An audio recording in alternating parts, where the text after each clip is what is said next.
Vamos agora resolver as questões, então, da nossa legislação tributária federal, imposto de renda, IPI, regulamento do imposto de renda, regulamento do IPI, o que a gente tem aqui de material aqui para poder trazer para você do nosso 10º simulado, tá bom? Então, você que resolveu aí, vamos lá para a gente poder resolver as questões com você, ó. No que se refere aos valores pagos a título de aluguéis de bens imóveis, valores pagos a título de aluguéis de bens imóveis, não entrarão no campo do rendimento bruto, exceto, então quem está fora do campo do rendimento bruto? Isso aqui está no nosso regulamento do imposto de renda, né? Mas aqui é interessante a gente ver, ó, multa por rescisão do contrato de locação, valor de impostos, taxas e emolumentos incidentes sobre o bem ou que produziu rendimento, aluguel pago pela locação do imóvel quando ele for sublocado, despesas pagas para cobrança ou recebimento do rendimento, ou seja, se a administradora dos imóveis cobrar alguma coisa, isso aí não vai entrar como receita para você, então tem que sair da base de cálculo. Despesas que você pagou com condomínio, o que realmente é aceito como dedução legal e o que está fora dessa dedução legal. Está presente aqui, ó, no regulamento do IR. Lembre-se que nem tudo que é recebido constitui um rendimento tributável. Você pode ver que, em se tratando de aluguéis, há recebimentos que não representam acréscimos patrimoniais, pois são repassados a terceiros. Então, esses são acréscimos para terceiros e não para a pessoa. Como um acréscimo por Estado, que é o caso do inciso 1, a multa por rescisão contratual. Perdão, no caso aqui do inciso 1, ele está falando do próprio regulamento do IR e aquilo que vai para o proprietário do próprio imóvel. Então, o inciso 1 aqui que ele está falando, né, que é o que a princípio vai como renda para o Estado, provavelmente são os impostos, né, a letra B ali. Aí depois ele fala renda que vai para o proprietário do imóvel, né? Então, são situações relacionadas, por exemplo, a quem subloca, então vai para o sublocador e não para o proprietário em si. Quanto ao escritório de cobrança, no caso aqui está falando aqui da despesas pagas para a cobrança, então isso não entra na receita da própria pessoa que é o locador, né? Então, ó, a letra A é o gabarito, porque essa multa por rescisão contratual é um rendimento tributável, é um plus, é um acréscimo que vai fazer com que você receba mais. Então, esse é o item que está errado. Impostos, taxas e emolumentos são repassados ao Estado, então não há acréscimo patrimonial para o locador. Ela vai para o Estado, não para o locador. O valor do aluguel do imóvel sublocado, ou seja, o valor que o locatário paga ao proprietário do imóvel, é subtraído desse montante a título de sublocação. Então, não tem por que esse valor aí, a princípio, está entrando nessa base de cálculo. Despesas pagas para a cobrança ou recebimento do rendimento não podem ser computadas como rendimento tributável, porque ela, a princípio, vai ser cobrada por uma outra empresa, e essa empresa administradora é que vai ter que pagar imposto de renda sobre ela. Fechou? Valor recebido a título de despesa de condomínio deve ser repassado ao condomínio, não sendo considerado rendimento tributável. Também é o item correto. Então, o gabarito aqui da questão, essa despesa de condomínio vai para o condomínio, então não é tributável pelo dono. Gabarito da questão, alternativa letra A. Questão boa, né? Lembrando aí das deduções legais a respeito do nosso aluguel propriamente dito. Outra questão, vamos lá. Não integram a base de cálculo os ganhos de capital na alienação de bens e direitos e ganhos líquidos oferidos nas operações realizadas em bolsa de valores, bolsa de mercadorias, bolsa de futuros e assemelhadas, nos mercados de liquidação futuro, fora das bolsas, e nas alienações de ouro, ativo financeiro, julgue os itens a seguir. Então, veja, não integra a base de cálculo o quê? Deduzido do imposto sobre ganhos líquidos apurados no mês, compensado com imposto incidente sobre ganhos líquidos apurados nos meses seguintes, compensado com imposto devido sobre ganho de capital na alienação de ações, ganhos são apurados e tributados em separado e o imposto pago não pode ser compensado na declaração de ajuste, com exceção do valor do imposto retido na fonte incidente sobre ganhos líquidos, a alíquota, que é a alíquota do espião, né? Que eles ficam sabendo tudo que você faz lá na Bolsa, de 0,05%. Qual destas alternativas, né, aqui abaixo, o ABCDE, está totalmente correta? Então, qual dessas alternativas está correta? Então, veja, os itens, todos esses itens estão corretos. Gabarito é a letra E. Quer dizer, tudo que a princípio você faz e que não integra a base de cálculo dos ganhos de capital na alienação de bens e direitos e ganhos líquidos oferidos nas operações com bolsa de valores, né? e assemelhados no mercado de liquidação futura fora de bolsas e alienação de ouro, ativo financeiro. Então, julgo esses itens. Deduzido esse o imposto de ganhos líquidos apurado no mês, está certo. Compensado com o imposto incidente sobre ganhos líquidos apurados nos meses seguintes. Compensado com o imposto devido no ganho de capital na venda de ações. E esses ganhos são apurados e tributados em separado com o imposto pago, que não pode ser compensado na declaração de ajuste, com exceção do valor do imposto retido na fonte. Então, tudo isso está no regulamento lá no nosso imposto sobre a renda. Tudo aqui, então, está de acordo com o nosso regulamento do IR e também na Instrução Normativa 1500, que fala a respeito das informações relacionadas à tributação aí. O artigo 78, gabarito, então, da questão, alternativa, letra I. Fechou? Outra questão. A receita bruta compreende. Então, o que entra no conceito de receita bruta? Produto da venda de bens de operação conta própria, preço da prestação de serviço em geral, resultado aferido nas operações em conta alheia, receitas da atividade ou objeto principal da pessoa jurídica. Então, aqui entra todo mundo também, né? Não tem jeito para onde fugir aqui não, né? O regulamento do IR já fala lá no artigo 208 que entra no conceito de receita bruta todo mundo. Todo esse pessoal aqui, tanto aquela que você vende por conta própria, tanto prestação de serviço se você é um prestador de serviço, tanto resultado aferido em conta alheia, normalmente você paga por responsabilidade, tanto receitas da atividade objeto principal, tudo entra nessa nossa base de cálculo. Então, gabarito aqui, alternativa à letra B de bola. Fechou? Outra questão. O lucro real é o lucro líquido do exercício, do período de apuração, ajustado por adições, exclusões ou compensações. Desse conceito, adições. O que são as adições? Vamos logo direto para a resposta. Adições são o quê? Na esteira do que expusemos, o artigo 260 determina que deve ser adicionado ao lucro líquido do período, adicionado custos, despesas, encargos, perdas, provisões, participações e quaisquer outros valores deduzidos da apuração do lucro líquido que, de acordo com o regulamento, não devam ser dedutíveis na determinação do lucro real. Você acrescenta a essas adições os resultados, rendimentos, receitas e quaisquer outros valores não incluídos na apuração do lucro líquido que, de acordo com o RIR, devam ser computados na determinação do lucro real. O que você deve fixar é que as adições são ajustes com o objetivo de aumentar o lucro real.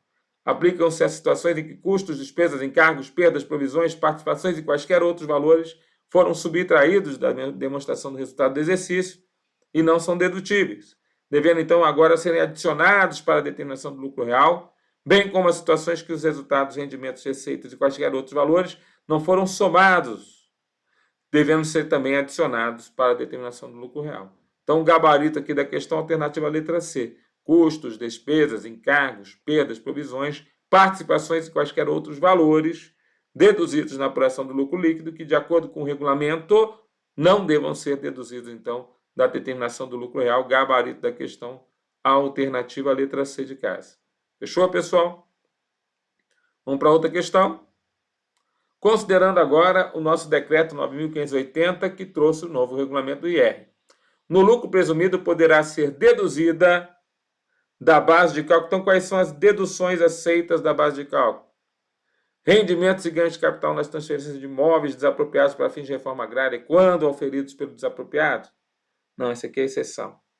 Juros reais produzidos por notas do Tesouro Nacional emitidas para troca compulsória no âmbito do PND, controlados na parte B do LALUR, os quais deverão ser computados na determinação do lucro real no período do seu recebimento? Também se trata de uma situação excepcional. Correto vai ser essa alternativa letra C. A compensação fiscal, então ela que vai, a princípio, ser deduzida da base de cálculo do lucro presumido, efetuada por emissoras de rádio, televisão e pelas empresas concessionárias de serviços públicos de telecomunicações obrigadas ao tráfego gratuito de sinais de televisão e rádio pela cedência do horário gratuito em forma estabelecida na legislação específica. Veja que isso é bem específico, né? Então, essa alternativa letra C, então, ela está prevista lá no artigo 591, parágrafo 1º. Então, isso poderá ser deduzida da base de cálculo. Então, o gabarito da questão aqui, ó, alternativa letra C. Tá bom? Outra situação, letra D. o valor correspondente às receitas originárias de planos de benefícios administrados por entidades fechadas de previdência complementar, pessoa jurídica patrocinadora, registradas contabilmente pelo regime de competência na forma estabelecida pela CVM ou por outro órgão regulador para reconhecimento da data de sua realização. Também está fora. Créditos presumidos de IPI poderão ser abatidos para tratar do Inovar Alto, que é um regime aduaneiro regime especial a respeito do IPI, também está fora. E aí tem um regramento aqui, a princípio, porque essas deduções outras são deduções ou são exclusões do lucro real e não do lucro presumido. Então a confusão foi essa, tá bom? Gabarito, então, como a gente está vendo, a alternativa letra C de casa. Outra questão. De acordo ainda com o regulamento do IR, especificamente em relação aos rendimentos recebidos acumuladamente, marque a alternativa que é considerada incorreta. Então vamos lá. O que está correto e o que está incorreto? A partir de 11 de março de 2015, os rendimentos recebidos acumuladamente e submetidos à incidência do imposto de renda com base na tabela progressiva, quando correspondentes a anos calendários anteriores ao do recebimento, serão tributados exclusivamente na fonte no mês do recebimento ou do crédito, separadamente dos demais rendimentos recebidos no mês. Verdadeiro? O imposto de renda será retido pela pessoa física ou jurídica obrigada ao pagamento pela instituição financeira depositária do crédito e calculado sobre o montante dos rendimentos pagos por meio da utilização de uma tabela progressiva resultante da multiplicação da quantidade de meses a que se refiram os rendimentos pelos valores constantes dessa tabela progressiva mensal correspondente ao mês do recebimento do crédito. Verdadeiro? Poderão ser excluídas as despesas relativas ao montante de rendimentos tributáveis com ação judicial necessárias ao seu recebimento, inclusive de advogados, se tiverem sido pagas pelo contribuinte com indenização. Também é verdadeiro. A base de cálculo será determinada por meio de dedução das despesas relativas ao montante dos rendimentos tributáveis, das importâncias pagas em dinheiro a título de pensão alimentícia em decorrência das normas de direito de família, quando em cumprimento da decisão judicial, de acordo homologado judicialmente ou de separação ou de divórcio consensual, realizado por escritura pública, e das contribuições para a Previdência Social da União, dos Estados, do Distrito Federal e dos municípios. Verdadeiro também. E a única coisa que está errada aqui, ó, a Secretaria da Receita Federal do Brasil, do Ministério da Fazenda, disciplinará sobre rendimentos recebidos acumuladamente. Olha só. Os artigos 702 e 706 foram utilizados para a formulação da questão. A redação do parágrafo 2º do artigo 702 determina que poderão ser excluídas as despesas relativas ao montante dos rendimentos tributáveis em ação judicial necessários ao seu recebimento, inclusive de advogados, se tiverem sido pagas pelo contribuinte sem indenização. Né? Então ele está falando aqui, ó. E para ele a informação aqui, ó. A alternativa errada, incorreta, é justamente a letra I, gabarito da questão. Tá bom? Então, vamos levar para a prova aí. Questão seguinte, questão 7. Sobre o regulamento do IR, refere-se que será feito lançamento de ofício, inclusive. Então, o lançamento de ofício é o lançamento do colega fiscal, auditor da Fazenda, auditor fiscal da Receita Federal do Brasil, quando ele verificar algumas situações, ele tem que fazer o lançamento de ofício. E quando é que isso acontece, professor? Ele fala aqui, ó. O RI refere que será feito o lançamento de ofício, inclusive arbitrando os rendimentos a partir dos elementos que dispuser a Receita, nas hipóteses de falta de declaração, abandonando-se as parcelas que tiverem sido esclarecidas e fixando os rendimentos tributáveis de acordo com as informações do que dispuser, quando os esclarecimentos deixarem de ser prestados, forem recusados ou não satisfatórios, e computando, né, as importâncias não declaradas ou arbitrando o rendimento tributável de acordo com elementos ao qual dispuser, nos casos de declaração inexata. Aqui, o erro está aqui, ó, porque ele tirou aqui um não forem satisfatórios, que faltou um, o erro está aqui, ó, em que não tiverem sido esclarecidos. Cadê? Tiverem não, aqui tinha que estar um não aqui, ó, para ser igualzinho ao que está previsto lá no artigo 909 do regulamento do IR. Então, o inciso 2 aqui é que trata dessa situação. Gabarito da questão, então, tá, 1 e 3 está certo. A letra D de dado. O 2 está errado. Tudo bem? Outra questão, questão 8. A opção pelo pagamento do IR, na forma prevista, poderá ser realizada somente em relação à parcela dos lucros decorrentes dos resultados considerados na apuração da pessoa jurídica domiciliada no país, decontrolada, indireta ou direta do exterior. Então ele fala assim, ó, não sujeito ao regime à subtributação, não localizada em país ou dependência com tributação favorecida, né? Ou não beneficiária do regime fiscal privilegiado, não controlada direta ou indiretamente por pessoa jurídica submetida ao tratamento tributário previsto, que tenha renda ativa própria igual ou superior a 80% da sua renda total. Então, esse regime, né, essa opção pelo pagamento do IR, poderá ser realizada somente em relação à parcela de juros decorrentes de resultados considerados na apuração da pessoa jurídica domiciliada no país de controlada, direta ou indireta no exterior. E o gabarito aqui da questão alternativa, a letra B de bola. Tá tudo certo, né? 1, 2, 3 e 4. Artigo 926 do regulamento do IR. Você acertou essa? Outra questão. A opção pelo pagamento do IR na forma prevista poderá ser realizada somente em relação à parcela dos lucros decorrentes dos resultados considerados na apuração da pessoa jurídica domiciliada no país de controlada, direta ou indiretamente. Essa aqui a gente já viu, né?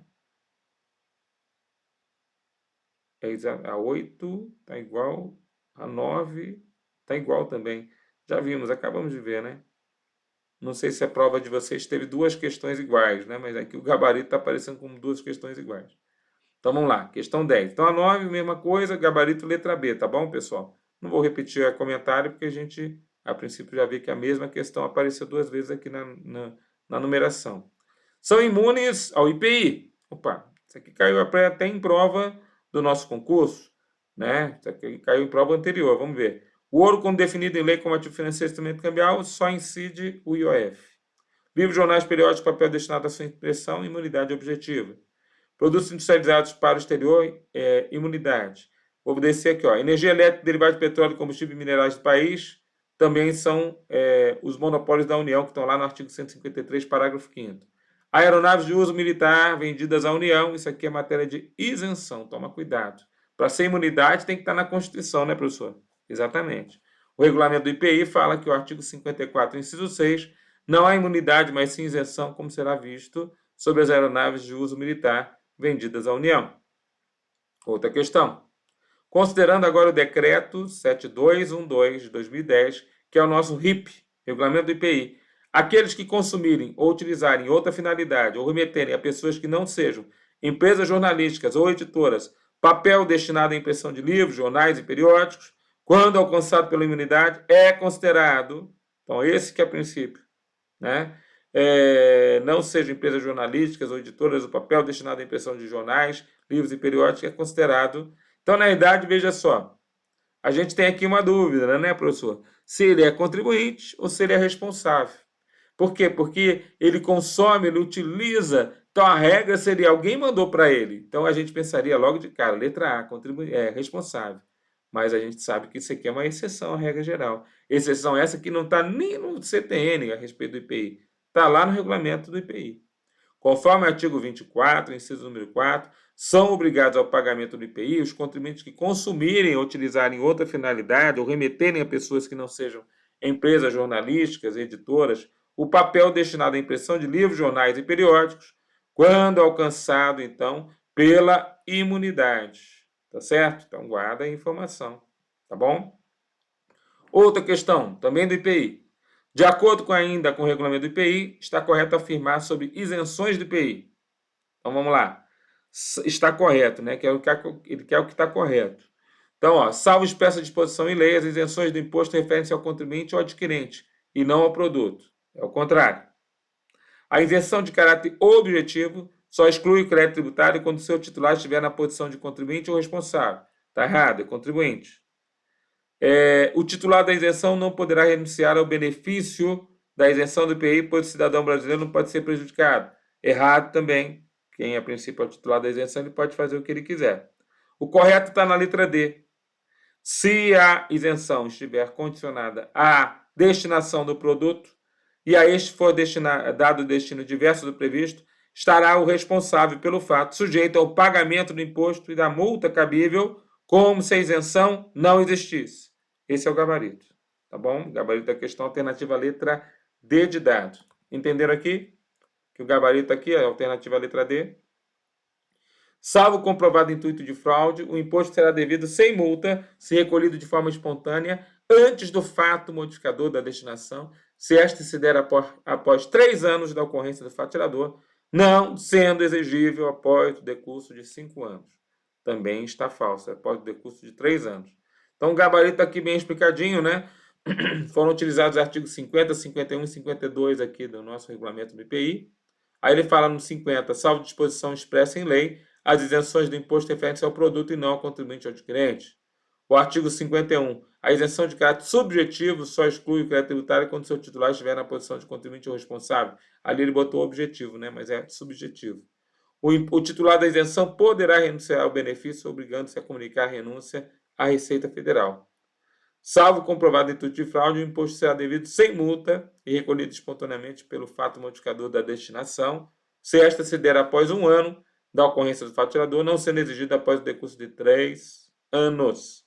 Então, gabarito letra D de dado. Questão seguinte. Segundo o RIP, é proibido... O que é proibido? Importar, fabricar, possuir, aplicar, vender ou expor à venda rótulos, etiquetas, cápsulas ou invólucros que se prestem a indicar como estrangeiro produto nacional ou vice-versa. É proibido importar produto estrangeiro com rótulo escrito no todo ou em parte na língua portuguesa sem indicação do país de origem. Então, você está como se indicando que ele foi, a princípio, produzido no Brasil, mas ele está induzindo a engano. Empregar rótulo que declare falsa procedência ou falsa qualidade do produto. Na verdade, todas essas situações, 1, 2 e 3, estão totalmente proibidas. Artigo, né, o artigo é o 283. Artigo 283 aí é o que vai trazer para nós essa informação, tá bom? Estou tentando pegar aqui, mas não está vendo. De acordo com o regulamento do IPI, é proibido. O que é proibido? Então, já vimos aqui. A questão 13 é igual à questão 14? Está igualzinho, né? Ah, não. Não, agora não. Tá bom. Então, de acordo também com o regulamento do IPI, é proibido. Vamos lá. Adquirir ou possuir, vender, expor à venda produto rotulado, marcado, etiquetado ou embalado nas condições de incisos 1 a 3. Interessante. Pegou um pedacinho aqui do regulamento, meteu 1 a 3 ali, mas a gente nem sabe que inciso é esse. E pior que o gabarito está dizendo que isso aí está certo, quer dizer, está na literalidade do regulamento, né? Mudar ou alterar os nomes dos produtos importados constantes dos documentos de importação, ressalvadas a hipótese em que tenham sido submetidos a processo de industrialização no país. Então é proibida essa mudança, está certo? Essa situação também está certa. Importar produto estrangeiro com rótulo escrito no todo em parte na língua portuguesa, com indicação do país de origem. Aqui está errado, né? Que é sem indicação, que caiu na questão 13. Então o gabarito da questão aqui é a letra A. 1 e 2 estão corretos. Gabarito, então, a letra A, artigo 283. Tá bom? Beleza, professor. Por último, vamos ver se a gente consegue aqui pegar a questão. De acordo com o regulamento do IPI, os casos para os quais esteja prevista a pena de perdimento das mercadorias e de produtos falsificados, adulterados ou deteriorados, as mercadorias apreendidas poderão ser restituídas antes do julgamento definitivo do processo, a requerimento da parte, depois de sanadas as irregularidades que motivaram a apreensão. À luz da sistemática do regulamento do IPI, está correto. 1. Tratando-se de mercadoria de fácil deterioração, está dispensada a retenção dos espécimes, consignando-se minuciosamente no termo de entrega assinado pelo interessado o estado da mercadoria e as faltas determinantes da apreensão. Então, essa é uma situação interessante, né? Como é que funciona essa circunstância? Ele está perguntando que está correto. Então, tratando de mercadoria de fácil deterioração, está certo, será dispensada a retenção dos espécimes, é verdade, consignando-se minuciosamente no termo de entrega assinado pelo interessado o estado da mercadoria e as faltas determinantes da apreensão. Beleza, não dá para fazer mais que isso porque é de rápida deterioração. Na hipótese de falta de identificação do contribuinte, no caso da apreensão, poderão ser também restituídas a requerimento do responsável em cujo poder foram encontradas as mercadorias apreendidas mediante um depósito do valor do imposto e do mínimo da multa aplicável e de uma prestação de uma fiança idônea, retidos os espécimes necessários à instrução do processo. Então, aqui tem erro aqui, né? Quando ele fala que poderão ser retidas, restituídas antes do julgamento, com mercadoria de fácil deterioração, fácil identificação e outros. A multa aqui no caso do inciso 2, né, está falando aqui, ó, com mínimo de multa, é o máximo de multa aplicável. Então, para poder garantir realmente que vai ser pago, não é a mínima multa aplicável que você vai deixar lá como depósito, e sim a máxima multa. Então, o item 2 está falso. Os produtos destinados à falsificação de outros também vão ser apreendidos. Então, o gabarito aqui é 1 e 3. Gabarito da questão, alternativa, então, letra D de dado. De acordo com o regulamento, no artigo 533, nos casos de mercadorias que poderão ser restituídas antes do julgamento definitivo do processo, com mercadoria de fácil deterioração, falta de identificação do contribuinte, entre outros, artigo, então, acaba se tornando importantíssimo. O inciso 2 cita a multa mínima, mas no caso é máxima, então, gabarito alternativo à letra D de dado. Beleza? Pessoal, então, na verdade, nós tivemos aqui várias informações interessantes, né? Tanto no regulamento aduaneiro, quanto no regulamento do IPI, quanto no regulamento do imposto de renda, para poder ajudar vocês aí a se prepararem para a sua prova. Desejo a vocês uma excelente preparação, firme no propósito, o edital está vindo aí. Fiquem com Deus, bons estudos e até a próxima.